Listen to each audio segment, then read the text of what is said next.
Hello बच्चों, कैसे हो आप सब। आप सबका स्वागत है न्यू एरा के इस चैनल में जहां पे आपको एनटीएससी और बोर्ड्स की प्रिपरेशन कराई जाती है। मेरा नाम है अंकेश और मैं आप सबको फिजिक्स पढ़ाता हूं।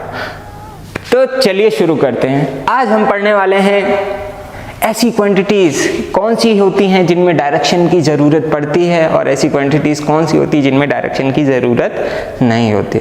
हाँ, आपने सही समझा। आज हम पढ़ने वाले हैं स्केलर क्वांटिटीज और वेक्टर क्वांटिटीज। तो चलिए आइए देखते हैं। अब स्केलर क्वांटिटीज और वेक्टर क्वांटिटीज, इसको समझने के पहले हम कुछ चीज़ें समझते हैं।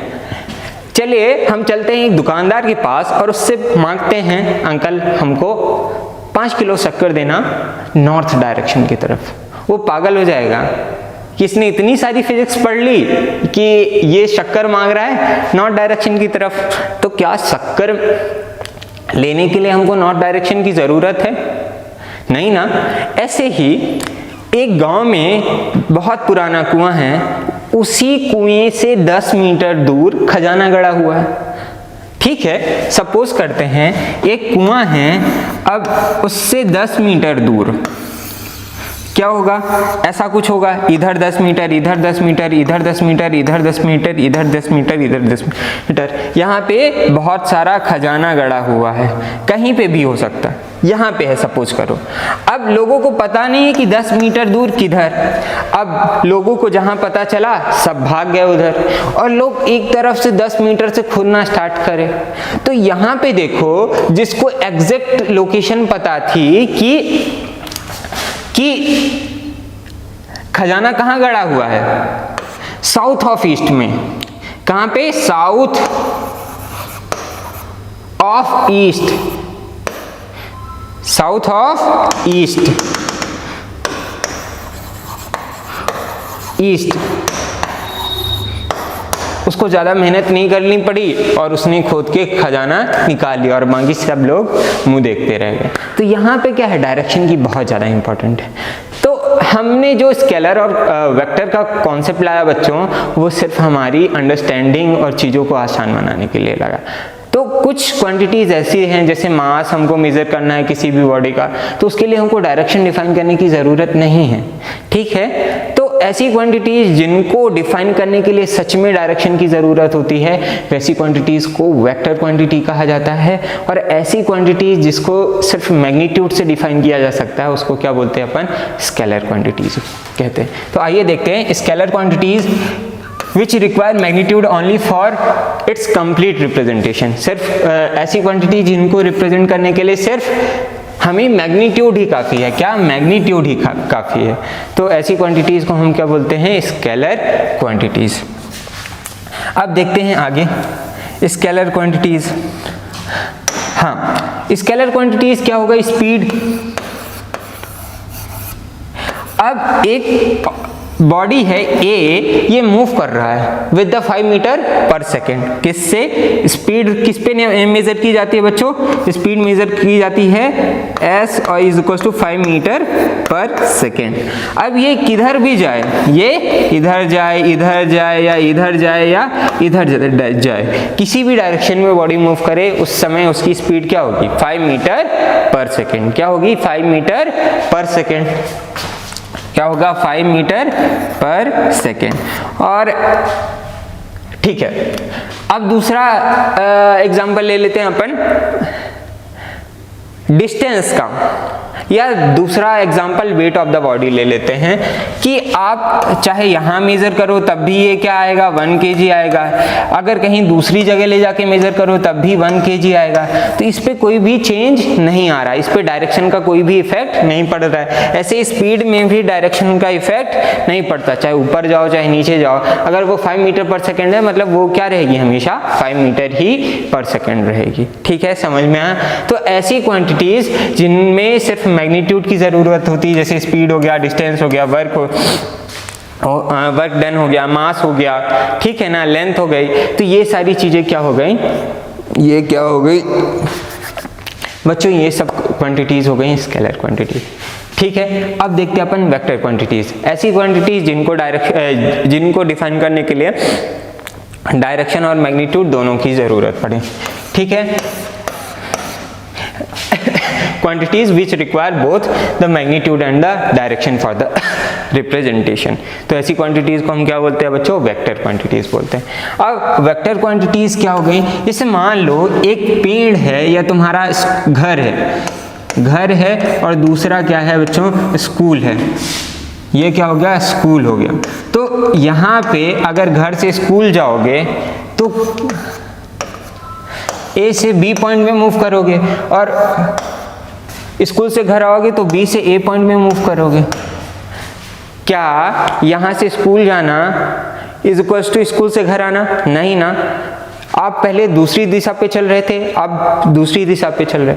तो ऐसी क्वांटिटी जहाँ पे अगर स्कूल से जितना इधर आ रहे हो उतना उधर ही चले जाओगे तो घर कभी पड़ेगा क्या? नहीं पड़ेगा। तो ऐसी क्वांटिटीज जिसके लिए फिक्स है डायरेक्शन, ऐसी क्वांटिटीज जिसके लिए फिक्स है, मैंडेटरी है डायरेक्शन, उनको हम क्या बोलते हैं? Vector quantities. ठीक है, समझ में आया? तो इस पे हम सबसे पहले देखते हैं, इनमें सबसे पहले हम देखते हैं कि कौन सी क्वांटिटीज हैं वेक्टर क्वांटिटीज में। तो जैसे मान लीजिए एक बॉडी ए है, ये मूव कर रहा है ए टू बी, ठीक है। तो ए से बी मूव करने के लिए मान लो वो कितना लेता है? 10 मीटर चला। ए से बी कितना चला? 10 मीटर चला। तो अगर लेंथ ए बी लोगे या ए से बी जाओगे तो यहाँ से अगर डिस्प्लेसमेंट मेजर करोगे तो डिस्प्लेसमेंट कितना आएगा बच्चों? 10 मीटर आएगा। Displacement of A to B क्या आएगा? 10 मीटर। पर अगर वही चीज अगर डिस्प्लेसमेंट को किससे मेजर करोगे? बी टू ए मेजर करोगे तो इसको क्या लोगे? Minus of 10 metre. क्योंकि हम नंबर सिस्टम में जानते हैं कि अगर एक साइड जाओगे तो पॉजिटिव मिलेगा, तो दूसरे साइड जाओगे तो क्या मिलेगा बच्चों? नेगेटिव मिलेगा। अगर इधर गए तो पॉजिटिव मिला, तो इधर जाओगे तो क्या मिलेगा बच्चों? नेगेटिव मिलेगा, जस्ट अपोजिट डायरेक्शन में। तो इसको क्या बोलोगे? दूसरी कंडीशन में dBA is equals to minus of 10 metres, minus of 10 metres. तो यहाँ पे दोनों का मैग्नीट्यूड तो बराबर है पर डायरेक्शन बराबर नहीं है। तो इस कंडीशन में ऐसी क्वांटिटीज को जिनमें डायरेक्शन का भी इफेक्ट पड़े, ऐसी क्वांटिटीज को हम क्या बोलते हैं? Vector quantities. समझ में आया? अब चलते हैं आगे। पर अगर कोई डिस्टेंस बोले तो दोनों की डिस्टेंस क्या है? सेम है। तो डिस्टेंस क्या है? स्केलर क्वांटिटी है। तो ए से बी जाने में 10 मीटर है तो बी से ए जाने में भी 10 मीटर ही होगा।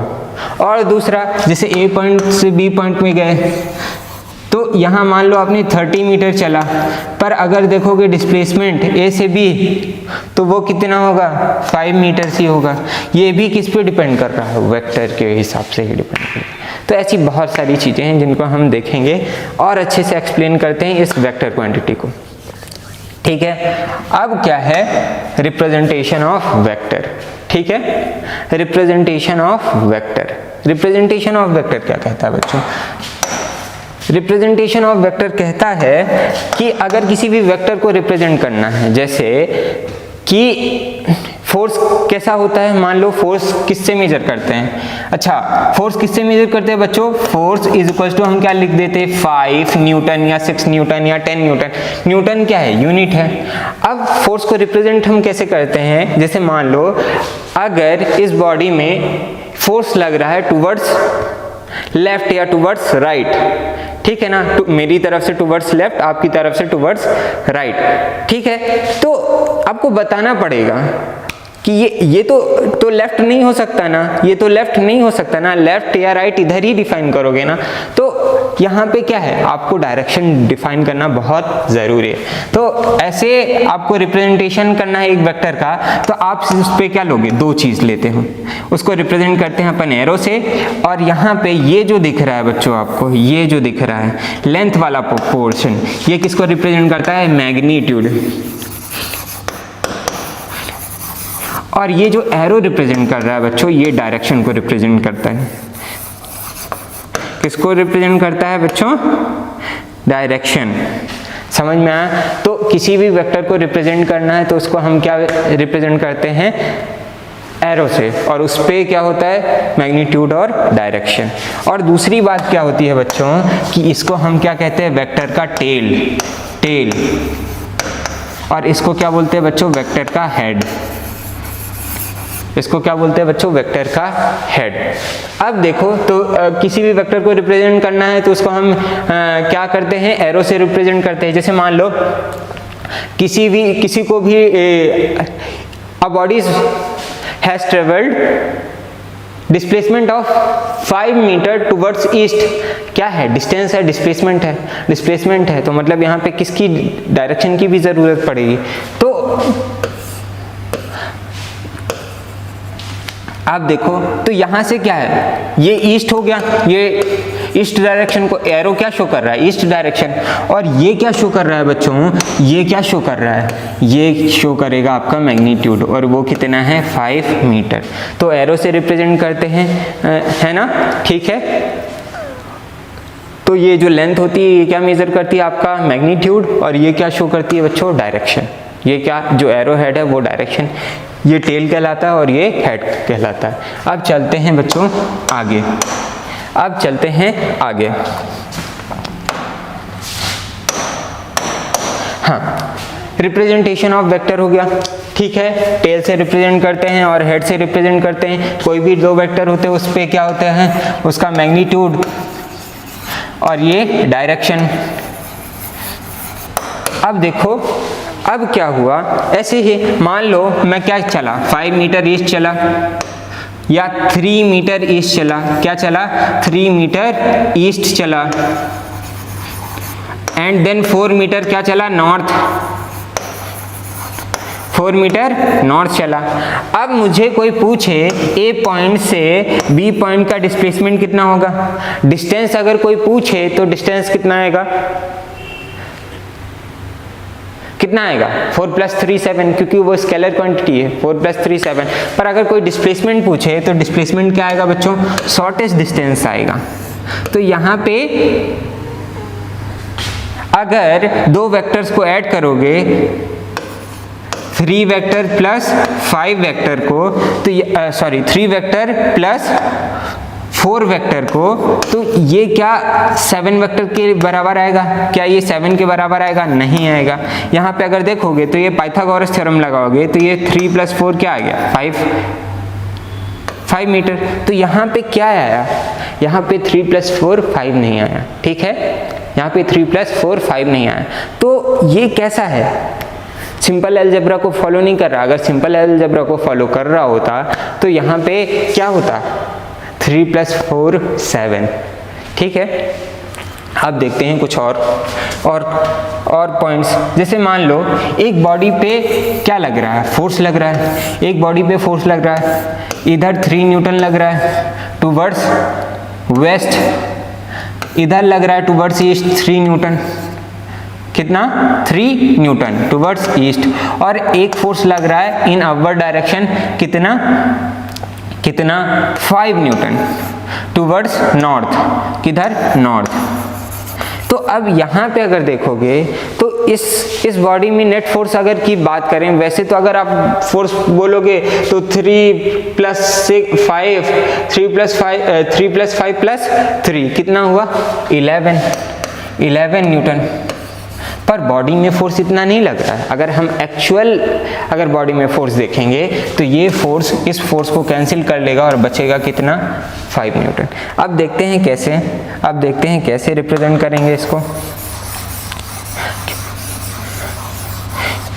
तो यहाँ पे क्या है? आपकी सिंपल मैथमेटिक्स या सिंपल अलजेब्रा फेल हो गया। जैसे एक बॉडी पे एक फोर्स लग रहा है, कितना? 3 न्यूटन का टूवर्ड्स ईस्ट। फिर क्या लग रहा है? 5 न्यूटन का।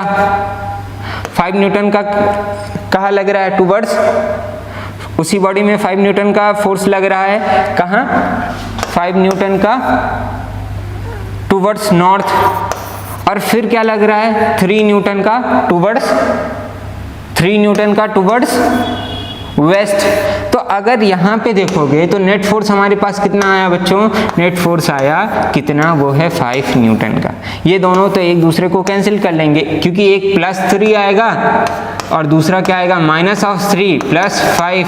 तो यहाँ से करोगे तो 5 न्यूटन। तो ऐसी क्वांटिटीज़ यहाँ पे हम सिंपल अलजेब्रा को फॉलो नहीं कर पा रहे हैं।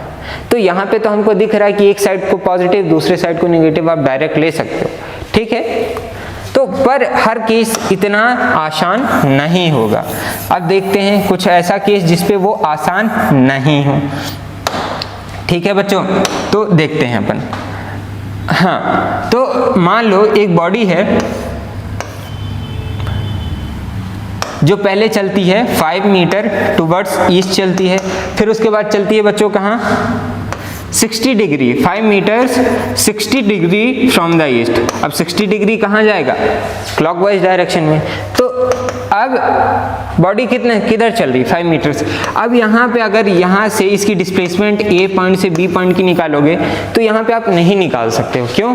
क्योंकि ना यहाँ पे पाइथागोरस थ्योरम लगेगा ना कुछ भी। तो इस कंडीशन को सॉल्व कैसे करें, तो हम यहाँ पे सॉल्व करने के लिए मेथड्स को यूज करते हैं। ठीक है, अब चलो देखते हैं।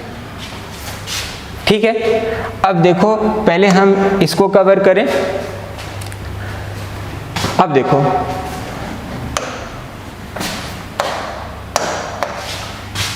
Representation of vector require magnitude and direction.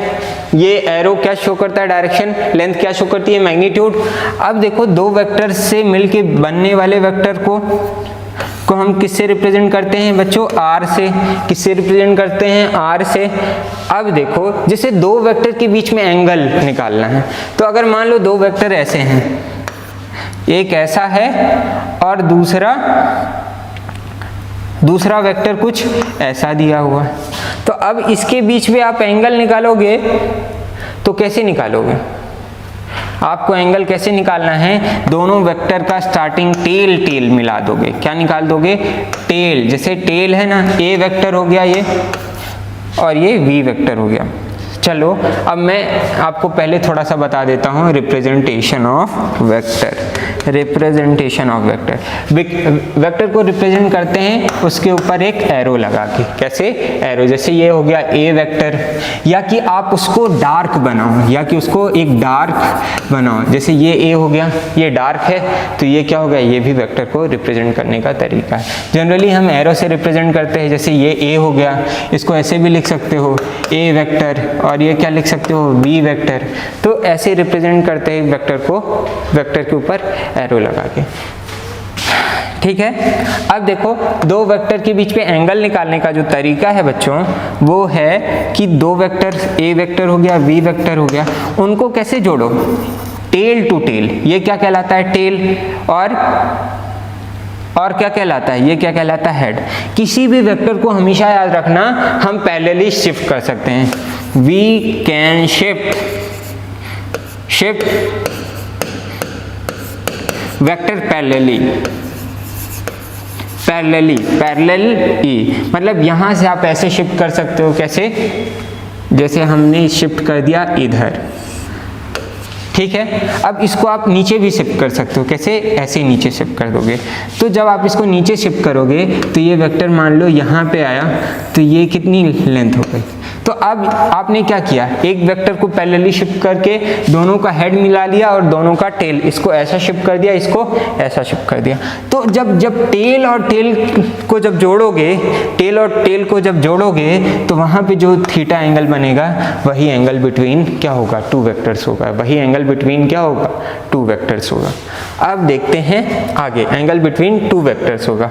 अब कभी भी दो वेक्टर के बीच का एंगल 180 से ज़्यादा नहीं होगा। कभी भी दो वेक्टर के बीच का एंगल 180 से ज़्यादा नहीं होगा।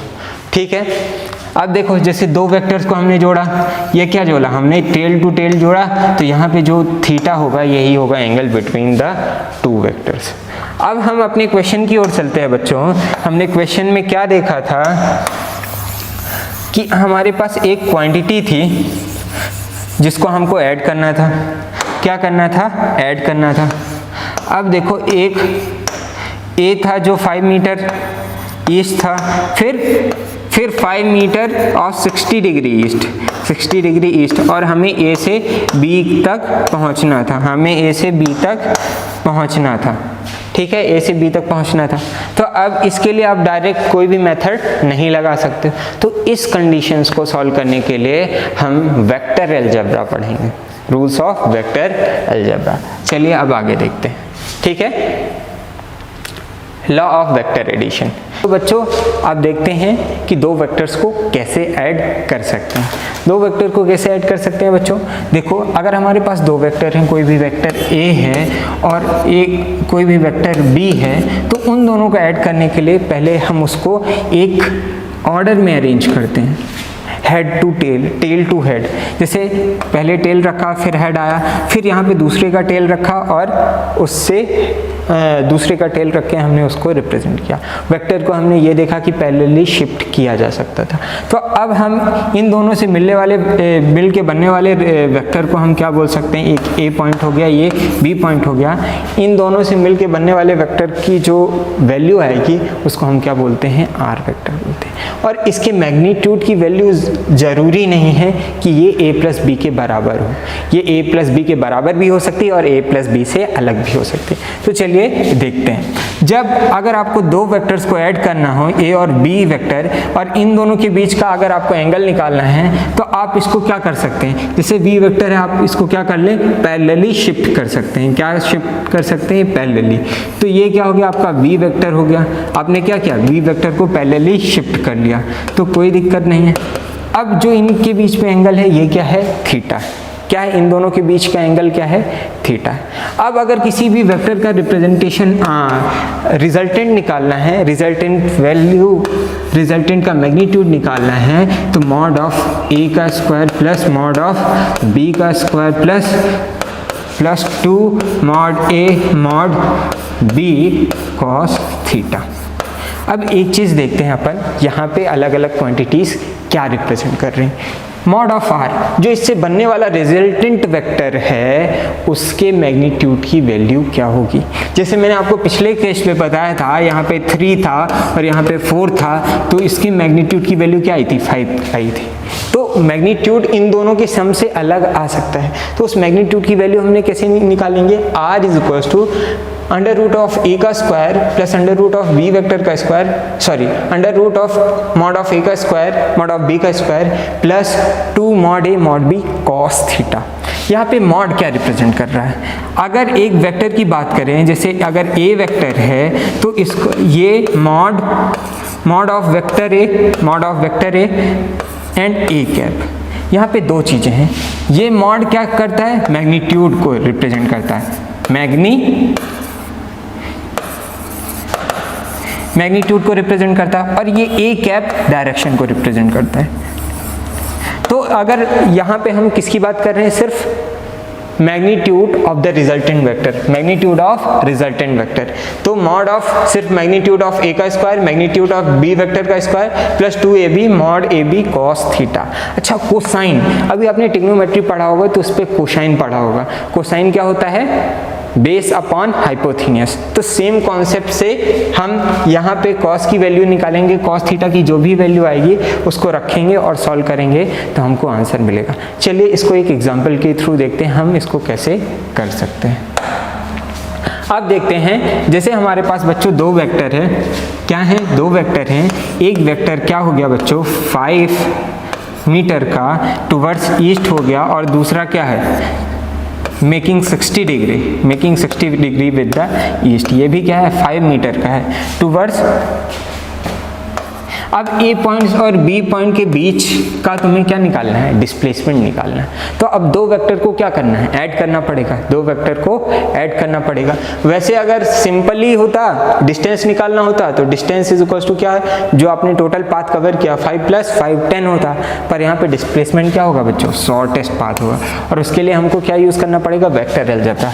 तो अगर हमको रिजल्टेंट निकालना है तो एक चीज़ बताओ, सबसे पहले हमको क्या पता होना चाहिए, दो वेक्टर के बीच पे एंगल। तो एंगल निकालने के लिए कि हम वेक्टर्स को क्या करते हैं, टेल टू टेल जोड़ते हैं बच्चों, क्या करते हैं, टेल टू टेल जोड़ते हैं। अब टेल टू टेल जोड़ते हैं, ये क्या होगा, इसको आप इसको पैरेलली शिफ्ट करके यहाँ ले जाओ, और ये नीचे वाला वेक्टर ये 5 मीटर हो गया, ये भी क्या है 5 मीटर है, और इन दोनों के बीच में एंगल कितना है बच्चों, 60 डिग्री।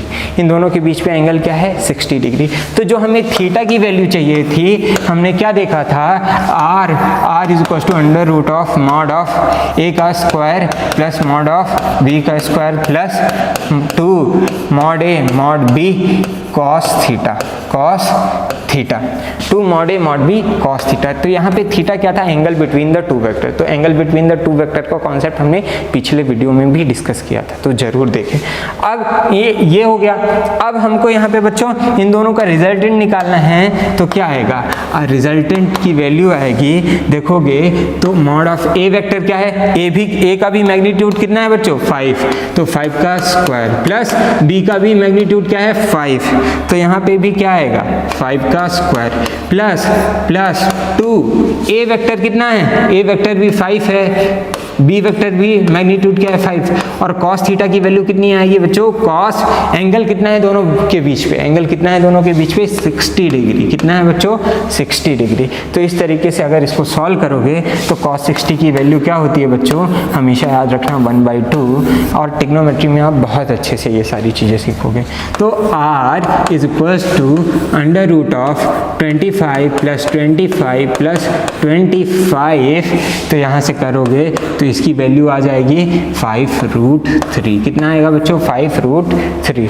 तो यहाँ पे हमारा अगर डिस्टेंस निकालते तो कितना आता 10 मीटर, पर डिस्प्लेसमेंट कितना आया 5√3, जो 10 से छोटा होगा। तो समझ में आया ना कि जरूरी नहीं है कि a + b वेक्टर करो तो दोनों के मैग्नीट्यूड को ही ऐड करना पड़े, उसकी वैल्यू कुछ भी आ सकती है। समझ में आया? तो इस तरीके से लॉ ऑफ वेक्टर एडिशन है, और भी बहुत तरीके से अब आप सॉल्व कर सकते हो। मान लो कोई एक और क्वेश्चन ले लो, जैसे 2 वेक्टर्स हैं, अभी हमने एक सिंपल कॉन्सेप्ट किया था जिसको हमने पाइथागोरस से किया था, 3 metre towards east and 4 metre towards north.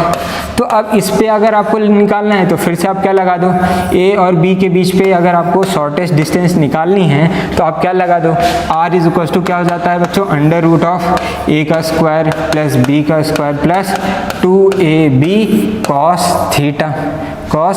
Theta. अब देखो 2 वेक्टर के बीच में एंगल क्या है, ये अपना a वेक्टर हो गया, ये b वेक्टर हो गया। तो a को हमने पैरेलली शिफ्ट किया और b को भी पैरेलली शिफ्ट किया, तो ये 3 मीटर हो गया, ये 4 मीटर हो गया। तो इन दोनों के बीच का एंगल कितना हो गया बच्चों 90 डिग्री, कितना हो गया 90 डिग्री। तो एंगल तो पता चल गया। अब देखो दोनों को यूज करके अपन सॉल्व करने की कोशिश करते हैं। r is equal to a का स्क्वायर, a कितना है 3 का स्क्वायर प्लस b क्या है, b का मैग्नीट्यूड कितना है बच्चों 4 का स्क्वायर, कितना है बच्चों 4 का स्क्वायर प्लस क्या हो जाएगा बच्चों, प्लस क्या हो जाएगा 2 × 3 × 4 × cos 90 कितना होता है बच्चों 0, कितना होता है बच्चों cos 90 क्या होता है 0, cos ऑफ 90 की वैल्यू क्या होती है 0। तो यहाँ से अगर सॉल्व करोगे तो ये पूरा कैंसिल हो जाएगा, अंडर रूट के अंदर क्या बचेगा, अंडर रूट ऑफ 3 का स्क्वायर प्लस 4 का स्क्वायर इज इक्वल टू क्या आ जाएगा 5। तो देखा आपने कि रिजल्टेंट की वैल्यू कितनी आ रही 5, और 3 + 5 करते तो क्या आता, 3 + 4 करते तो 7 आता, पर हमारी वैल्यू कितनी आ रही 5। तो यहाँ पे हमने वेक्टर अलजेब्रा को कैसे सॉल्व करते हैं, इसी को हम क्या बोलते हैं, लॉ ऑफ वेक्टर एडिशन। हमेशा याद रखना है ये फार्मूला, r is equal to under root of a का स्क्वायर प्लस b का square plus 2ab cos theta. 11th में आओगे बहुत अच्छे से और ज़्यादा एक्सप्लेन किया जाएगा, तब तक के लिए आप इस फार्मूले को देख सकते हैं।